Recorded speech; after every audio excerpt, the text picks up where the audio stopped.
langsung saja pertanyaan saya tadi, apakah kemudian ini ada irisan juga begitu dengan isu-isu Pilpres 2024? Ya jelas ya, kalau dalam teori kita sebut sebagai confirmation bias ya.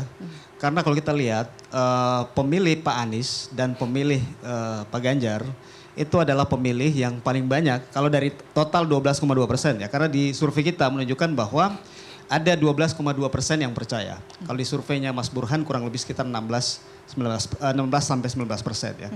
Tapi dari sisi breakdown data kita lihat ada kesamaan ya, bahwa memang ada confirmation bias ya. Jadi mereka cenderung mencari atau meyakini informasi yang sesuai dengan pandangan politik mereka sebelumnya. Jadi memang sebetulnya pemilih yang percaya terhadap isu ijazah palsu Pak Jokowi adalah pemilih yang memang sudah lama itu mengkritik atau tidak setuju dengan pertama mungkin rekam jejak Pak Jokowi sendiri, ataupun pemilih yang memang sudah lama mengkritisi kebijakan Pak Jokowi. Jadi ada resonansi di pemilih di sini. Jadi kalau kita lihat dari data 74,6% pemilih yang tidak percaya, ini menunjukkan bahwa pemilih cenderung melihat isu ijazah palsu Pak Jokowi ini sebagai isu yang spekulatif ya, tidak didasari pada bukti yang kuat ya, tapi bertahan karena ada polarisasi politik. Ya. Jadi memang ada sisi sentimen politik yang bermain sehingga isu ini punya resonansi. Ya kalau kita tanya di masyarakat kelas menengah atas, kenapa kemudian itu punya gaung? Karena memang tipikal ya, nature-nya pemilih kelas menengah atas adalah pemilih yang skeptis terhadap otoritas. Ya. Mereka cenderung sebetulnya, ini juga sebetulnya menjadi paradoks ya, karena pemilih kelas menengah atas termasuk teman-teman mahasiswa ini kan kita mengakses informasi lebih banyak, ya, mengakses informasi lebih banyak, lebih variatif, tapi memang cenderung skeptis terhadap otoritas. Itulah karakter pemilih kelas menengah atas. Ini berbeda dengan pemilih kelas bawah. Jadi sebetulnya ini bisa dijelaskan secara objektif. Jadi bagi saya sebetulnya isu ini sudah selesai, ya. Artinya apa yang disampaikan oleh Bang Roy, ya, Bang Rismon, ya, sebetulnya ada resonansinya, tapi resonansinya terbatas. Ya. Kalau ini kemudian sebaliknya ya, tadi ini kan istilahnya echo chamber aja. Karena kita berada di kelompok kelas menengah atas, kita merasa bahwa isu ini kuat, tapi ternyata tidak. Ya, isu ini di bawah, di level bawah, ini bukan isu yang menjadi perhatian. Ya. Dan kalau kemudian kita membayangkan sebaliknya bahwa ternyata mayoritas pemilih kita percaya dengan isu ijazah palsu, maka ini bukan hanya persoalan trust terhadap Pak Jokowi, ini juga adalah persoalan trust terhadap negara kita. Karena Pak Jokowi melewati proses pemilu mulai dari wali kota, gubernur sampai presiden 2 periode. Jadi ini persoalan sangat besar. Ada distrust, ada delegitimasi bukan hanya ke personal Pak Jokowi, tapi delegitimasi terhadap negara, dan saya pikir itu dalam taraf yang sangat berbahaya. Saya highlight tadi ada mengatakan isu ini sudah selesai sebenarnya, bukan menjadi hal yang dibicarakan sebenarnya utama begitu di Republik ini. Tapi memang publik kita kan lebih suka menyebarkan kontroversi dibanding klarifikasi. Itu kan memang DNA atau nature dari media sosial kita ya, sehingga memang isu ini masih punya gaung yang besar. Oke, baik, Mas Roy bisa menanggapi. Gini, jadi kalau sudah selesai sangat tidak ya. Masyarakat mungkin nanti juga kalau setelah alhamdulillah nanti atau insya Allah ya nanti kalau 17 Agustus 2025 itu membaca buku kami ya 500 halaman lebih yang itu sangat ilmiah, dan mungkin nanti kita juga berencana kalau perlu kita bikin untuk masyarakat yang mungkin suka membaca komik. Jadi ada gambar-gambarnya gitu, ada ilustrator yang sudah itu mungkin akan bisa mengerti bahwa jangan sampai kejujuran dan kenegarawanan itu di Republik ini hilang. Tapi saya tadi tertarik dengan istilah playmaker tadi. Kalau kembali ke orang besar, jangan-jangan memang ada orang yang pengen jadi kingmaker. Orang ini pengen jadi kingmaker mungkin. Ini Mbak Elvira. Nah, ini kalau dalam film Al Capone ya, itu Don Corleone ini kembali pengen jadi kingmaker. Padahal dia harusnya kalau dalam film Al Capone ini dia seharusnya sudah tidak berkuasa, tapi masih pengen berkuasa. Nah, orang ini itu the real kingmaker, ya gitu. Maunya dia kingmaker, dialah harusnya ketika dia nunjuk, ya ada orang besar, dia lupa satu tangan menunjuk yang lain, 3 tangan menunjuk dirinya. Dialah sebenarnya yang pengen disebut orang besar di balik ini, yang menikmati isu ini. Jadi, dan menurut Anda Pak Jokowi yang diuntungkan? Saya nggak tahu di kabar siapa ini, Don Corleone itu, ya gitu. Jadi artinya apa? Dia yang kemudian menikmati ini, dan bahkan dia rela dengan isu yang buruk. Dan karena apa? Saya pernah mengumumkan teori, ini teorinya namanya clown teori. Clown teori itu teori badut. Teori badut itu mau jatuh, mau terguling-guling, yang penting penonton lucu, tertawa, oh dia seneng. Sama, ini tuh dia seneng, menikmati gitu. Dengan ini, nanti keluarkan isu tentang orang besar, nanti ngeluarkan isu soal apa lagi, ya itu sama kayak Bang Desmond tadi udah cerita. Orang ini kan udah sekian kali lah, udah dihitung, bahkan sampai 70 atau berapa itu kebohongannya. Ya, nah meskipun itu mungkin kemarin belum sempat atau belum bisa dibuktikan atau diadili, ya tunggu saja ke depan. Ya gitu kan, ada beberapa contoh nih, Termul Suta 1 ini dulu juga dia bisa 6 tahun bebas berkeliaran, padahal sudah inkrah. Ya, ya itu kan ada orang besar. Oh itu ada orang besar di atas. Nah sekarang orang besarnya siapa? Udah nggak ada sekarang orang besarnya. Orang besarnya udah lengser. Akhirnya dia kena dikejar sama kejaksaan hari ini. Baik, the real kingmaker artinya menurut Anda, kalau Anda tidak mau mengatakan, saya menyimpulkan. Silakan. Yang ingin berkuasa adalah Pak Jokowi. Dia pengen berkuasa lagi. Anaknya ada itu. Bang Andi, apakah betul Pak Jokowi ingin kembali memiliki peran besar begitu? Omong kosong. Itu kan versinya beliau. Buktikan dengan kaos juga dong. Ngapain sih bukti kaos itu? Kalau dengan bukti-bukti kaos-kaos kayak gitu, berarti kan gak yakin sama dirinya sendiri. Roy Suryo itu untuk menjabarkan kepada publik, ya, secara terang-terang, secara gamblang, ya kan? Dengan kesan-kesan itu malah menurut saya itu membodohi dirinya Pak Roy Suryo. Ya, satu poin itu. Saya yang tertarik adalah mengenai bahwa beliau dikatakan pembohong besar. Ini seolah-olah menafikan bahwa beliau ini selama 10 tahun bagaimana membangun negeri ini dengan infrastruktur yang begitu luar biasa, ya, yang diakui oleh seluruh rakyat Indonesia. Bagaimana yang namanya di Indonesia bagian timur, di Papua. Dulu bensin itu 50.000 per liter, sekarang sama dengan di Jawa. Ya kan, 10.000 Pertalite, ya, dan sebagainya. Kemudian bagaimana dengan NTT? Di sana juga, dulu nggak ada yang namanya bandara internasional. Di Labuan Bajo ada bandara internasional untuk menunjang pariwisata juga. Embung-embung juga dibangun untuk menunjang dengan pertanian dan sebagainya. Di mana sisinya bahwa dia itu berbohong? Apa yang dilakukan adalah untuk kemajuan dan kemakmuran bangsa Indonesia. Kalau bicara tadi ada katakanlah SMK, beliau itu sebagai salesman, ya, bahwa ada anak bangsa menciptakan SMK ini yang mungkin nanti akan menjadi cikal bakal mobil nasional. Tapi kan tidak terlepas di sini bahwasannya itu tidak semudah membalikan tangan membangun itu, ya kan? Tapi itu mengapresiasi itu. Ya kenapa? Di situ juga pasti akan bertemu dengan ya katakanlah merek-merek yang sudah established di Indonesia ini, dari Korea, dari Jepang. Kan itu. Jadi apapun yang terjadi itu adalah murni bisnis. Beliau ada sebagai untuk menginformasikan kepada masyarakat. Ini ada rencana mungkin mobil nasional. Apakah itu terlaksana dan tidak? Itu tergantung karena murni bisnis. Bisa nggak melakukan itu pengusahanya? Karena perusahaannya kan masih ada untuk itu. Ya, itu satu poin untuk itu. Dan menarik juga buat saya. Kenapa selalu dikatakan dikit-dikit Jokowi yang salah, dikit-dikit Jokowi yang salah. Semuanya, walaupun dia sudah lengser ini, semuanya dikaitkan dengan itu. Tapi tidak memikirkan apa yang sudah dilaksanakan oleh Pak Jokowi dalam 10 tahun sebagai Presiden Republik Indonesia. Bagaimana standing point-nya kita di mata internasional. Bagaimana kita bisa membangun negara ini. Tidak lagi sebagai negara yang bersifat untuk hanya di Indonesia bagian barat. Tapi secara keseluruhan Indonesia sentris itu. Ini yang kita inginkan bahwasannya hal-hal seperti ini. Janganlah melihat orang itu hanya di depan mata, tapi semua kebijakan-kebijakan beliau yang membangun untuk masyarakat Indonesia ke depan itu dinafikan. Tidak bisa seperti itu. Jadi kalau saya katakan mau bilang bohong, ya pasti yang berbicara bohong itu pasti lebih bohong lagi daripada itu. Bang Rismon ya, kita tanya ya, Bang Rismon.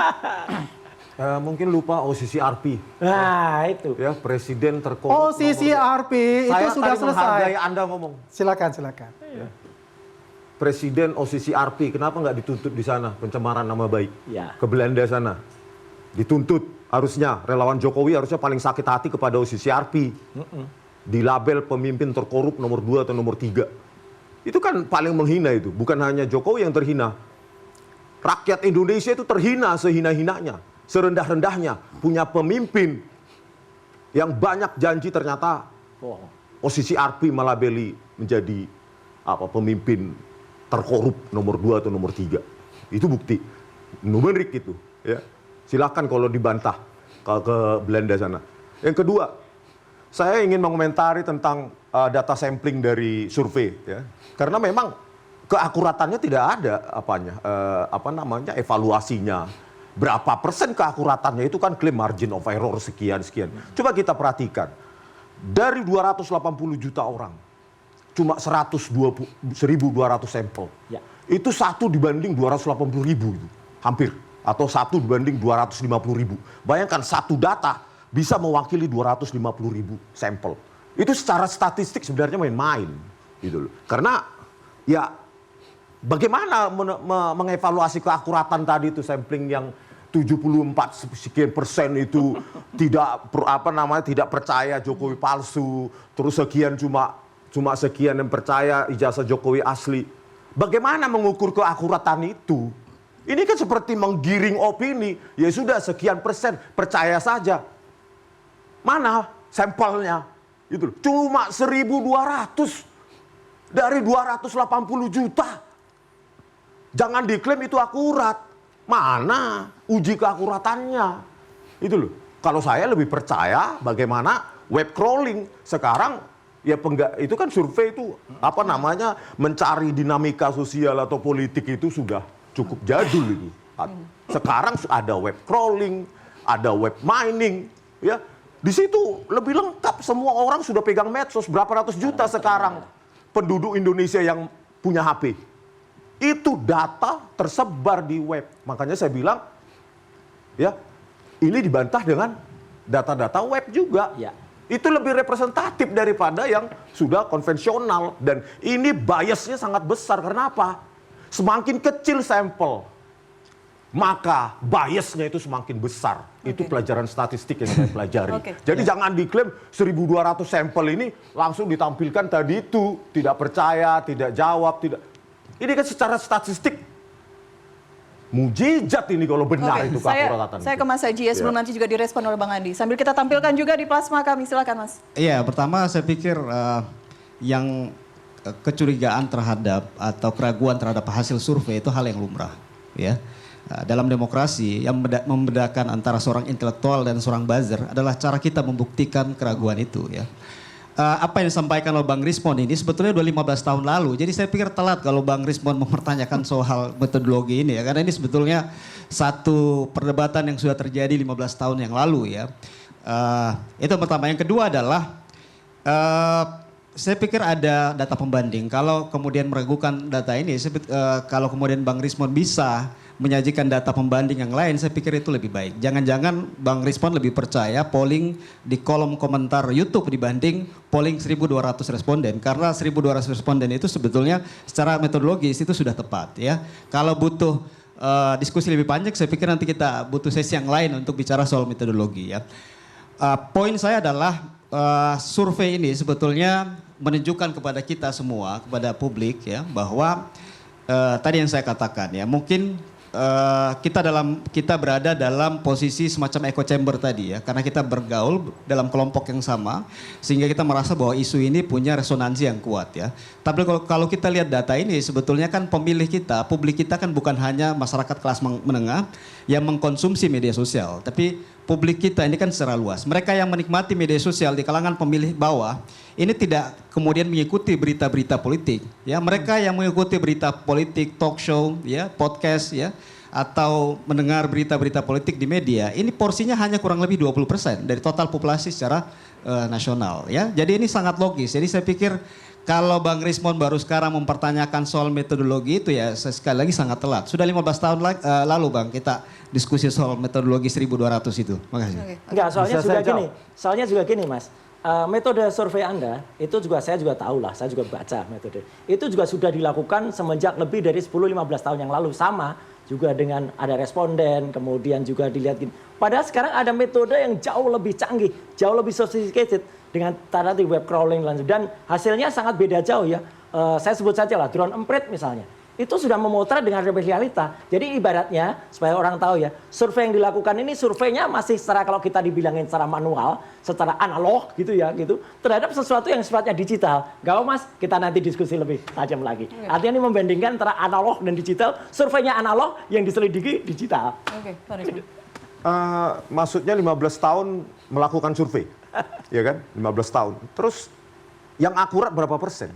Begitu. Jadi bukan berarti dari 1000 kali survei maka 100 atau 900 survei itu akurat atau di dalam margin of error itu tidak bisa survei-survei lain itu bayaran atau pesanan itu tidak ada kaitannya berapa ribu tahun yang lalu juga melakukan survei bahwa ini pasti benar. Apa yang saya katakan adalah bahwa ini survei ya kita hargai, tetapi jangan diklaim ini representasi. Ya. Sampel atau publik, persepsi publik, berikan institusi lain, ya, netizen lain, pihak lain untuk membaca persepsi masyarakat dengan kesempatan yang sama. Jadi jangan ini dianggap sebagai klaim sepihak bahwa ini adalah representasi tentang opini masyarakat terkait dengan polemik ijazah palsu Joko Widodo. Oke, baik. Saya ke Bang Andi. Bang Andi tadi merespon apa yang disampaikan. Jika Iya, ada predikat Presiden Jokowi, kita tahu memang ramai beberapa waktu lalu. Ya ini kudet istilahnya Bang Roy kan kurang update. Bahwa itu sudah ditarik berita itu tentang OCCRP itu. Enggak ada. Coba cari aja, buka aja di website. Masih Itu ada. kita udah bicara juga dulu di sini dengan Mbak Nana waktu itu. Ya kan? Kapan Bicara ditarik itu. ini? Ah, parah. Coba buka aja. Iya. Ya, itu sudah ada kata itu gitu. Maka saya bilang kurang update untuk itu. Ya, masalah itu. Ya, coba kita lihat sekarang ya. Kita lihat ini aja lah, nggak usah seperti Egy Sujana ke sana lah ke Inggris, udah nggak balik-balik kan, takut ditangkap lagi di sini kan. Jadi intinya beginilah ya. Kita hadapi aja ya sekarang ya yang terjadi ini ya, proses itu berjalan ya. Sudah masuk penyidikan ya kan. Kita tidak lagi menggiring-giring opini publik jadi polarisasi lagi. Kita sudah mengapresiasi apa yang terjadi ya kan, yang dilakukan oleh presiden kita ya dengan kenegarawanan di beliau ya kan. Ada abolisi, ada amnesti dan sebagainya. Nah, sekarang ya udah masalah itu kita sekarang adalah fokus kepada apa yang terjadi untuk masalah ijazah ini biar cepat selesai, dan kita juga meminta kepada Metro Jaya itu mempercepat. Ya. Kalau saksi-saksi pelapor itu telah selesai semua diperiksa, ya kan, ya tinggallah dipanggil saksi terlapor ini, biar masyarakat itu bisa jadi terang benderang gitu loh. Ini dibuktikan di pengadilan gitu loh ya. Jadi intinya apapun semua yang terjadi di situ ya, Pak Jokowi dan tim hukumnya dan kami juga ini kita akan samina watona apa yang terjadi di pengadilan. Kita keluarkanlah semua bukti-bukti yang ada. Beradu argumen yang cerdas ya, dengan barang bukti yang jangan menggiring opini publik yang negatif. Saat ini sehingga menurut jadi Anda barang bukti polarisasi. tidak cukup kuat? Barang bukti buat kami cukup kuat. Bukti Ya. medsos. Barang Dari bukti kubu kami cukup Mas kuat, Roy terserah Suryo apa dikatakan oleh pihak sebelah, itulah hak mereka. Yang jelas bahwasanya Polda Metro Jaya sudah menyita yang namanya ijazah asli SMA dan ijazah asli S1 Insinyur Kehutanan Universitas Gadjah Mada.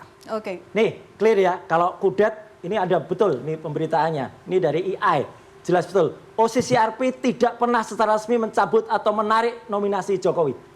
Clear. Terserah, pokoknya Iya. sudah Ya udah, sudah diberitakan kok. Itu Nih. bicara dari AI. Lah iya jelas. Coba tanya dong. Aku Coba percaya cek. EI atau percaya apa? Coba Bang Andi? cek Ya, di percaya OCCRP-nya. EI. OCCRP-nya Iya, benar. udah, clear, Coba udah lihat. lah. Coba lihat aja. Iya, Masih ada. Masih ada beritanya. Coba lihat. Mana berita 3 sampai 6 dicabut? Itu Januari. kan Nggak hoax ada itu. kesimpulannya. Nanti kita lihat. Yang menyatakan mana nanti. Ini bohong juga nih mana nanti. Oke. Ini clear hari ini langsung. Coba Saya ketik kita- langsung.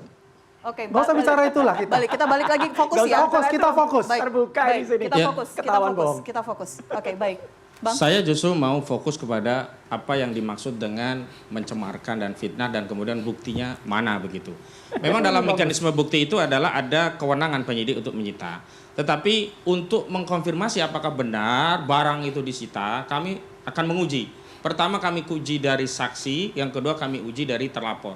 Kemarin waktu saksi-saksi diperiksa kami dampingi, itu tidak ditunjukkan dokumen itu kepada saksi, padahal dalam konteks memeriksa sebuah perkara, penyidik itu biasanya menunjukkan dokumen, ditunjukkan dokumen kepada saksi, apakah saksi sebelumnya pernah melihat ini, itu tidak ada, itu yang membuat keraguan. Yang kedua, nanti juga kita lihat dari pemeriksaan Pak Risman, Pak Roy, apakah benar itu ditunjukkan. Kalau nanti narasinya, oh nanti itu di persidangan lah, kalau memang di persidangan, kenapa barang itu disita? Nah, ini yang kemudian membuat publik tidak percaya dan mohon maaf, Kalau dianggap ini perkara selesai, nggak perlu itu Denny JA bikin survei. Justru karena masalah ini ya makin membesar, perlu ada potret survei. Tetapi kejujuran tentang survei itu, ada opini apa yang tidak dibangun oleh survei tadi, responden mana yang dipilah dan ditetapkan agar sejalan dengan kesimpulan akhir yang diinginkan, itu hal yang lain. Kami tidak mencampuri, terserah saja. Tapi yang jelas, masalah ijazah palsu mudah untuk Maksud Anda apa tadi? Survei ini artinya apa? Artinya survei itu bisa saja tidak bisa mewakili apa yang terjadi di publik. Kenapa? Saya sendiri justru. Kalau ketemu itu, Pak pengacara Roy Suryo ya, ijazah palsu bagaimana Pak? Itu di kalangan yang menengah ke bawah. Dan kalau kita bicara tentang konteks keyakinan publik, hari ini dengan survei itu, apakah kemudian publik menjadi yakin? Justru publik lebih percaya kepada Iwan Fals. Geng-geng Iwan Fals itu mengikuti survei responnya Iwan Fals, kok ternyata 72% ya, gede juga. Nah kalau survei kemudian dijadikan parameter untuk membenarkan apakah dokumen ijazah atau tidak, rusak ini negara. Yang kedua, kita kan sudah setuju katanya fokus hukum.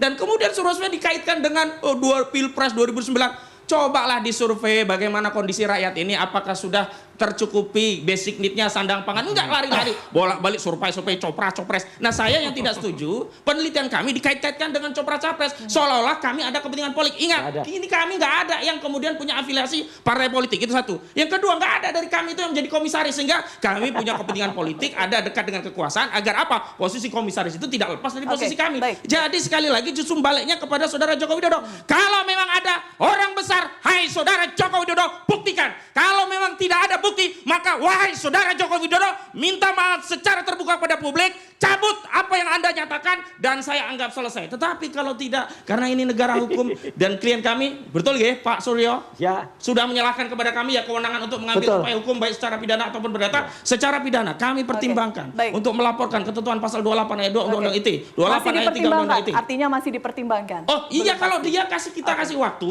Baik. ternyata dia mengambil pilihan waktu itu untuk melerai anak bangsa dengan menyatakan sederhana, oh iya mohon maaf, saya tidak menyatakan itu, saya keliru, mohon Oke, maaf. baik. Gitu Baik. saja. Kenapa? Berkali-kali kan kalau saudara Joko Widodo ditanya dikonfirmasi, sudah tapi belum. Oke, Bang Ahmad, apakah kemudian Pak Jokowi akan merespon somasi ini? Bang Andi, kita harus jeda dulu, head to head with Elvira akan kembali sesaat lagi.